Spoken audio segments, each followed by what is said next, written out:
Hello Giants fans, welcome to Giants Baseball 101. I'm Gabe Vaughn, your host. The Giants beat the Cubs today 5-4. Boy, was it a scary ninth inning. But you know what they did today? They pitched out of a jam. We're going to get to that. That's what they did well. The Giants executed things well all around. Good start from Jacob Junis, by the way. And Junior Marte came in and did a pretty good job pitching the bulk innings, although he is responsible for a couple of runs.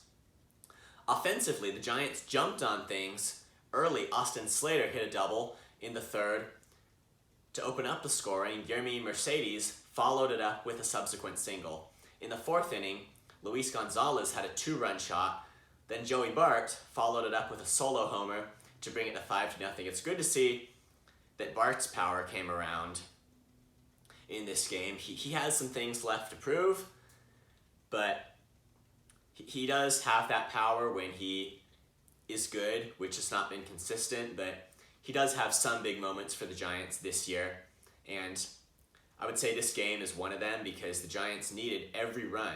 That's how it ended up. They needed every single run they got in the third and fourth innings to win this game. So on the top of the ninth inning, Junior Marte allowed a couple of runners. After that, Gabe Kapler summoned Dominic Leone in from the bullpen. So there was a jam.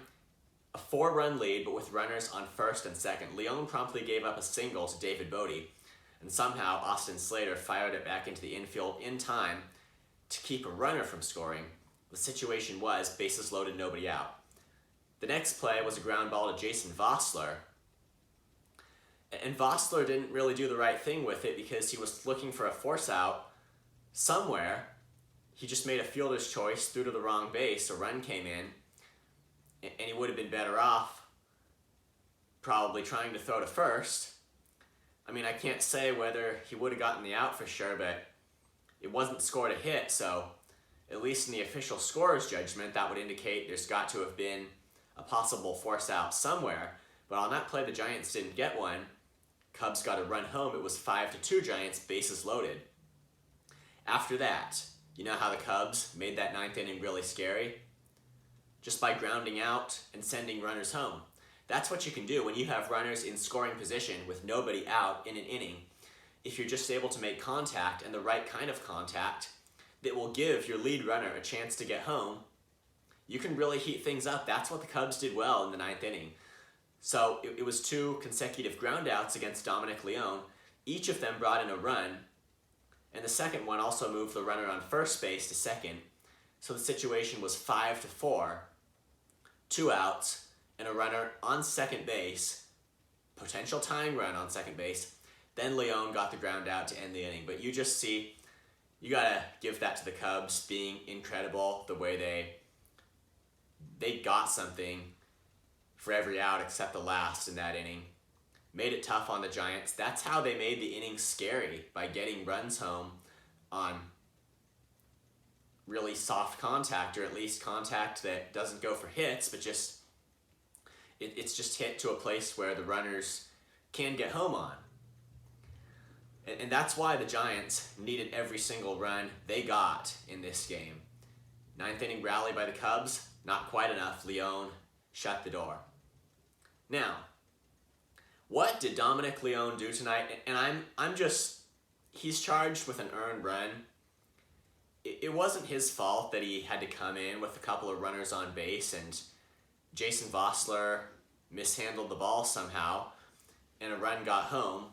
And it's just, if there had only been Leone's runner on first after he came in, I don't think there'd be a way you could charge him with an earned run, because, well then, I guess it wouldn't be a double play. Otherwise, I'm sure the Giants would have gone for it, but I'm not sure that he should be charged with an earned run, but statistics are not perfect, that's for sure.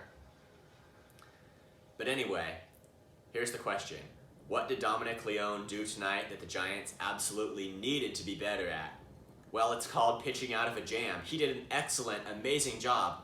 And sometimes, runs coming home on out-type contact is beyond a pitcher's control, I think.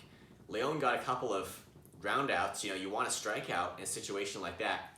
But what Leone got was a couple of ground outs, and the runs came home. That might be a bit beyond the pitcher's control. He just worked with what he had. So it was 3 straight ground outs, a couple of them. The Cubs got a run in, but the third one, it was the third out, and that ended the game in a Giants win. So Dominic Leone, he just did an incredible job getting that save today for the Giants. One that they needed. He pitched out of a jam, out of a runners in scoring position thing, didn't give up a big home run, didn't give up single after single.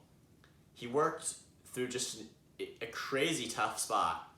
Even after Jason Vossler mishandled the ball, didn't make the right play on it, and the Cubs got a run initially without having an out for it. It was 5-2, still bases loaded with nobody out, and Leone worked around that by getting 3 straight ground outs, and he saved the game with a run to spare. That is just, I think, I really credit Leone the most of anybody on the pitching side, I think, for winning this game, because he just worked through the pressure there and pushed through when the Giants needed to get out of the 9th inning.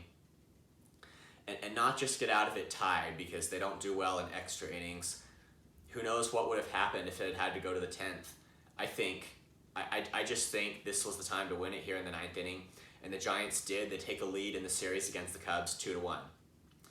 Now, before this series all started, I was listening to Ben Caspick from the Locked On Giants Network, and he said that he thinks that for buying at the trade deadline to even be in the question for the Giants, they would need to at least take 3 out of the 4 games against the Cubs.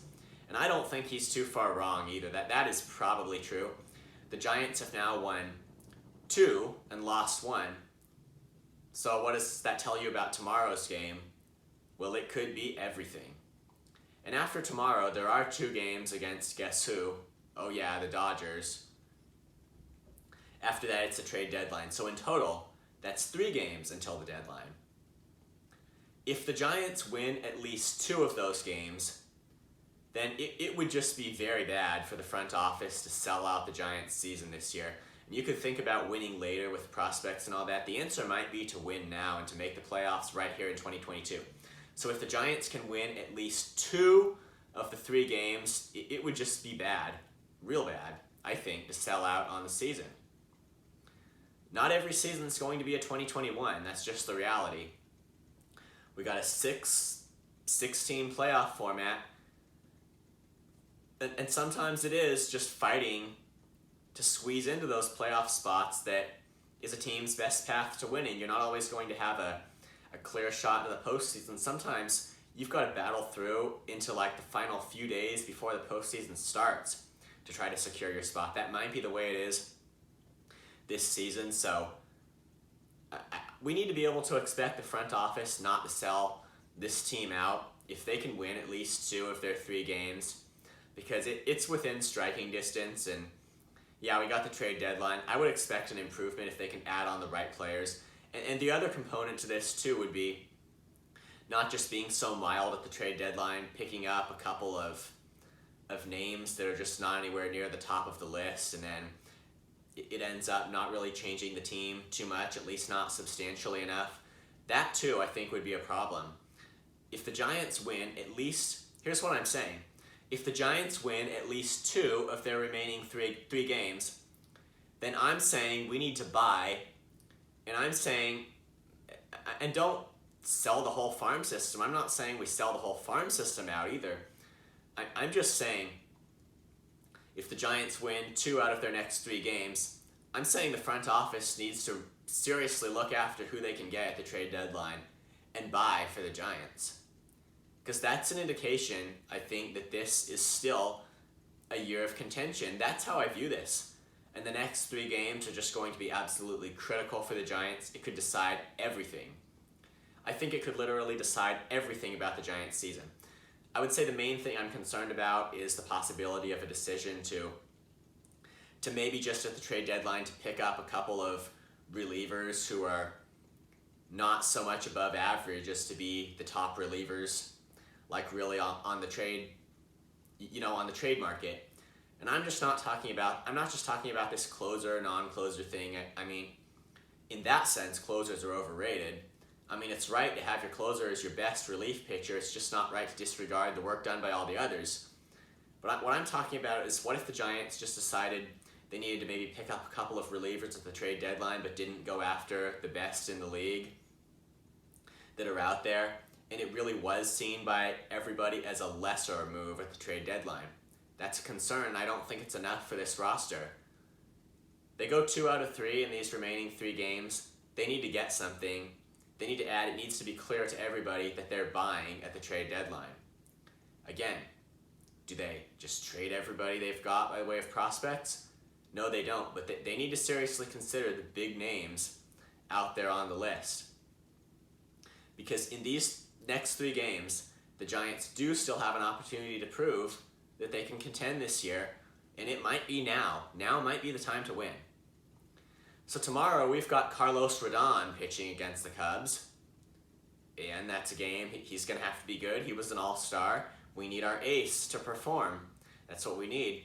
On Monday against the Dodgers, it's going to be Logan Webb. We need our co-ace to perform. So if the Giants can win both of those games, is that their best way of doing it? Then it'd be Alex Wood on Tuesday, I think. He was really good through 2/3 of a no-hitter his last start. We might be able to expect something from him too. There's something to hope for. The Giants just need to keep this together. Thank you so much for watching. This has been Giants Baseball 101. Again, please subscribe if you have not. Please email me with any questions or comments you might have at gabrielvaughn89@gmail.com. I'll see you next time.